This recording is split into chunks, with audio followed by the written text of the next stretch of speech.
ভিক্ষুক রাস্তা দিয়া যায় আর জমিদারের পুত্রবধূও যায়। একজন সামনের থেকে আসতেছে, একজন সামনের দিকে যাইতেছে। দুইজনের ক্রসিং এর সময় ভিক্ষুকের গায়ের কাদা জমিদারের পুত্রবধূর গায়ে লেগে গেছে।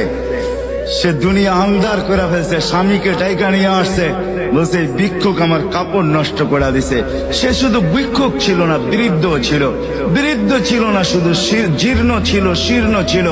শরীরে কাপড় ছিল না, ফাটা চিরা কাপড় ছিল। পায়ে জুতা ছিল না, পেটে ভাত ছিল না।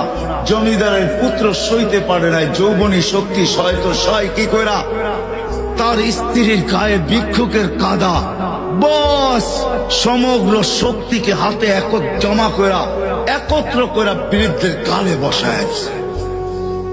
বৃদ্ধ কিচ্ছু বলে নাই, শুধু উপরের দিকে তাকায় দুই তিনটা শব্দ উচ্চারণ করছেন।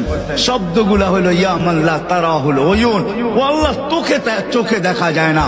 ও তারা কুল্লা শাই, তুই সব দেখিস। ফারা তারা মা বি, তুই কি দেখিস না আমার সাথে কি ঘটতেছে? এটা কি দেখিস না? বলতে দেরি যুবক, মরতে দেরি হয় না। জমিদার চলে আসছে, প্রতিশোধ নিবে। বৃদ্ধের একদিকে মুস্কি হাসি, একদিকে বলতেছে প্রেমের খেলা এমনই হয়। জিজ্ঞাসা করছে কিসের প্রেমের খেলা রে? বলছে ওর প্রেমে